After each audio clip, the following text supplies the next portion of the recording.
Am I the idiot for wanting to buy something for myself, but not my wife? Important context: my wife, female 28, and I, male 30, have been married for 6 years. I've always been the breadwinner while she hasn't worked in 3 years. The company she worked at went bankrupt, and then COVID made it hard for her to get a job in her field, so she became a housewife, then a stay-at-home mom since our first kid 1 year ago. She's a great stay-at-home mom and does a lot of the childcare. I like to feed and play with our kid at night, but she does all the care while I'm at work. We have a joint account where everything for the house, cars, etc. gets paid from. She has her own account as well, and I have one too that I just use as a savings account. Half my earnings go to the joint account and half to the savings account. I give my wife $100 a week for her personal account for helping around the house and with our kid. But if she needs something that's shared for the house or gas money, that comes from the joint account. We also go shopping weekly for groceries, and all that comes from the joint account too. She has access to all the money, but I don't let her spend too much, so that's why she gets an allowance. She usually just uses her personal money for clothes. Last week she bought a new pair of expensive boots. My wife also has credit card debt that I wasn't involved in, but I'm hoping to pay off since she obviously doesn't work right now. This month I got a bonus from work and used it to pay off her debt completely. It was about $10. I also wanted to buy myself a £5 and asked my wife if that was okay since I was trying to be polite and make joint decisions with her. She told me, "Well then, do I get to buy something too?" I was really confused because I just paid off her entire debt recently and she bought boots last week from the allowance I gave her. She told me it wasn't fair if I get to buy something and she doesn't, but I said I never buy stuff like that. She said I spend money on food all the time so it evens out, but I don't spend that much, maybe like $5 a day for lunch at work. I ended up telling her to just forget about it. I didn't need to buy the £5, but now she's telling me I'm an idiot because I would rather make both of us miserable than buy her something. But I just didn't want to spend $1,000 instead of $500 when I just paid $10 on her debt, so I changed my mind. I can see how she doesn't see paying off debt as a treat, but it was still a lot of money, and she also buys fun things all the time with her allowance while I put my extra money into the savings account. I don't think she likes that I save more than I let us spend because she likes to buy stuff all the time. Her sister is also a stay-at-home mom, and her sister's husband always remarks how he can't afford all the new clothes she wants to get, so I think this is just some kind of spoiled behavior that their parents taught them. So, am I the idiot? Not the idiot. However, you should put aside $100 for yourself each month for your own needs. Basically doing the same thing as you do for her. This way you can buy the things you need without having to ask. That being said, your wife's attitude bothers me. She is taking you for granted now. If my husband paid off my debt, I believe that I would be the one suggesting that he get himself something nice. Not the idiot. You just paid off $10,000 of her debt. That's a huge amount of money. If you didn't have to pay that off, she definitely would have gotten something as well. You just did something that is extremely generous on her behalf. Instead of bitching about wanting something too, she should be thanking you. Buy yourself your £5. Do it. If you don't buy things for yourself often, then get yourself a little treat. Is he holding money over his wife's head? Let me know in the comments. Now, am I the idiot for not wanting officially adopting my daughter? This is long and messy. In high school, I had two best friends. Mark, who passed away in May, who is 32. I, male 30, got kicked out of the house when I turned 16. Mark's family took me in and became like my adopted parents. Mark and May started dating when they were juniors in high school. After they graduated, Mark joined the military.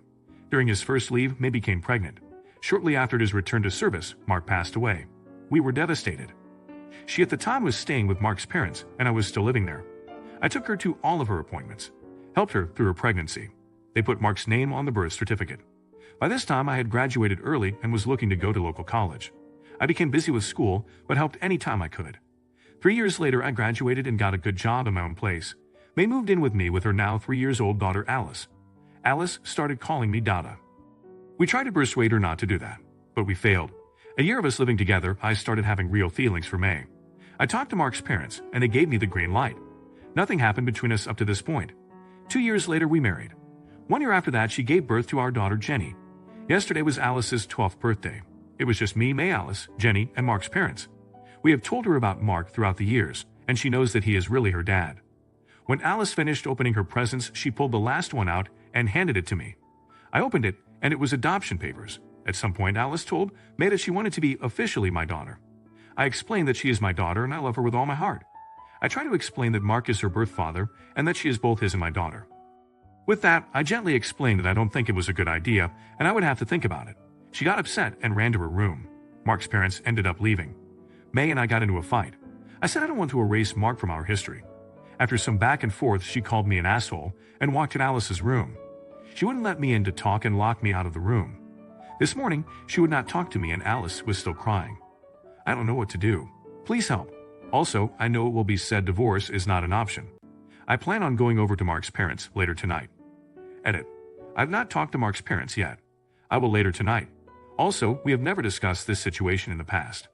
I thought we were in a place of understanding that I am her dad, but Mark was her father. Her birthday was on Tuesday. Not the idiot. And first of all, sorry for the loss of your friend. Your wife, I assume, gave Alice the papers to give to you as a surprise. That is very not cool of her. She should have talked to you first to see what your reaction would be. It's not your fault that you don't want to do this right now. It's a very tough decision and an important one. You would be the idiot if you rushed into making the decision and regretted it later. Not the idiot. This is a serious issue that shouldn't have been a surprise to original poster. His wife should have discussed it with him before Alice gave him the gift. The choice to adopt is personal and complicated. I imagine that original poster would come around to the idea, but maybe not. It's his sole decision, and it's not fair for everyone in the family to pressure him into it. Should he adopt his daughter? Let me know in the comments. Now, am I the idiot for insisting my family pay me? Alright, so I've always assumed I've had a good relationship with my adopted parents and siblings, and haven't really had any problems with them until this. So I'm female, 20 years old, was told about my sister's birthday that was happening, and my adopted parents asked if I was going to be attending. I told them that since it was after work, I could just swing by after my shift. I asked if there was anything that I needed to bring or if there was a specific dress code for the party, as I probably wouldn't have time to change out of my work clothes. They told me there was no dress code, but asked if I would be willing to get the food for the event, especially since I work at Zaxby's, and they offer party packs and everything, so I'd be able to do that and get a discount. I told them sure there wouldn't be a problem with that, but if I could get some assistance with payment, as it still would be around $600. They agreed that they'd pay me back part of the cost. So come to the night of the party, I show up and bring the food into the party, and basically for the rest of the night I get treated as a caterer instead of party guest. Even by my parents and my sister, which frankly made me slightly irritated as I didn't really get to enjoy the party at all. So after the party, I pulled my sister off to the side and I handed her a bill. She looked confused as it was the full bill for everything that I had gotten. I told her that since I didn't get to enjoy the party and was delegated to working it then, I'm not going to work for free, even for family after I had expected to be a guest. I didn't even get to have any of the food.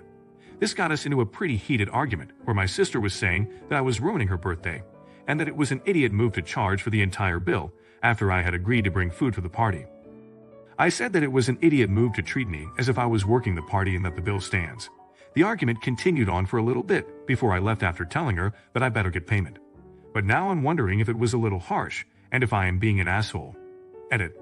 Since it seems to be a common question of why I went to my sister, let me explain that my parents had left earlier than when the party ended, and I didn't realize at the time. I felt comfortable giving my sister the bill because she also treated me as a caterer and not a guest. I don't think that it can be an excuse if I'm an asshole or not, but since people keep asking, I'll give an answer. You're the idiot. You state your parents asked you to bring the food, which means you should have brought up the matter of payment with them, not your sister. I understand you felt like you were treated as an employee, and that sounds like maybe it was true, but the time to bring that up was in the moment, not after the party was over. Not the idiot. But you should have directed all that towards your parents, not the sister. Regardless if you were treated like a caterer, you better charge them for the full amount. You didn't enjoy the party, you didn't eat, and were treated poorly. They need to compensate. Is she being greedy? Let me know in the comments. Now, am I the idiot for screaming at my sister for keeping secrets about my kid from me? I, female 35, live with my husband 35, and our 2 children, Madison 14, Katie 11. My sister Amanda 29 also lives with us. We have an agreement. She doesn't have to pay rent, but help with groceries and watch the girls when needed or get them to or from school. Our daughter Madison is a lot of work. She skips school and sneaks out. I found vapes in her bedroom and weed pens. Amanda was very similar to Madison at this age. Our dog had gotten out a few days ago, so I was replaying our outdoor video cameras to see if he came back for the food I left out in the middle of the night. Instead, I see Amanda leaving, then pulling up again around 45 minutes later at 3 a.m. She then gets out of her car, goes around the passenger side, and pulls out Madison, who is literally stumbling. Amanda's practically carrying her in. You could tell she was drunk. I was so mad, I went straight to Amanda's room and asked her what the hell that was. She then admitted to me that Madison had called her really drunk. She had snuck out. She then told me that Madison begged her not to tell us. I was so livid. Madison was home that day from school because she was puking. I thought she caught a bug when she was just super hungover. I started yelling that she couldn't keep things like that from us, and that Madison is 14 and we should have been notified immediately. I told her she betrayed my trust. Amanda just quietly apologized. I left the room and a few minutes later I could hear her crying. Madison is now grounded and refuses to talk to Amanda for ratting her out, and Amanda has been mostly in her room. My husband told me earlier that Amanda was talking to him about how guilty she feels for upsetting you so badly. He said she seemed really upset. I feel bad because it's days later and she's still upset, but she has to know she can't do those things. Edit. Before my sister moved in, my daughter had called me many times to pick her up in the middle of the night. She knows she can call me. I'm quiet when I pick her up. There's no yelling or arguing. But she does have consequences the next day. In this situation, she was trying to avoid her consequences the next day. You're the idiot. Your sister was put between a rock and a hard place. She had to choose between being loyal to your daughter or being loyal to you, and she rightfully chose your daughter. Your daughter is in a vulnerable place and needs an ally more than you do. You owe your sister an apology. I wonder if your sister could have told you without you having a meltdown. It seems like you are jealous of the relationship that your daughter has with your sister. You're the idiot. I understand that you were mad and upset. You were wrong in how you handled it. You could have approached your sister and asked why she didn't tell you. Then explain why you need to know. Have you put yourself in her shoes for a second? It was a tough situation for her, and she tried to prioritize your daughter's safety. Her intentions were good. Is the mom neglecting her daughter? Let me know in the comments. Now, am I the idiot for not inviting my stepsister's boyfriend to my wedding? Me, 35, female, and my stepsister, 32, female, aren't particularly close. I met her as a teen, and we just never had a sister bond, but I do generally have a good relationship with her. That said, there's also been some issues in the past with her being jealous of me. Me and my fiancé also don't get along particularly well with her BF. We had a limited capacity for the wedding venue, so me and my fiancé decided to limit plus ones. Married and engaged couples get invited by name, otherwise no plus ones. The only exception to this is my fiancé's brother, they're very close, who's been with his BF for 11 years. Most of our guests who aren't married or engaged are not in long-term relationships anyway, and they've been understanding. S is invited but no plus one. I told her beforehand the rule we had. She argued saying she should also be allowed to bring her BF, and used my fiancé's brother as an example, but I replied that they're closer than us, and we don't have problems with his BF. S has got really pissed, and I'm apparently devaluing her relationship. I think she should respect our decision, and if she thinks this is devaluing her relationship, I don't think there was much of one to begin with, and she's jealous of mine. Am I the idiot? You're the idiot. Maybe you could justify it if you were strict with the only engaged/marrieds, but you made it personal when you made an exception for your fiancé's brother. This is a super petty way to make it clear that you don't like her boyfriend. Not only would I skip your wedding if I was stepsis, I'd want nothing to do with you going forward. So congrats on making family gatherings and events awkward for years to come. Not the idiot. I don't think people are looking at where original poster says they explicitly do not like her boyfriend. If the couple doesn't like you, why would you be invited to their wedding? Your spouse or partner is not entitled to be invited to anyone's wedding, especially if they don't like them.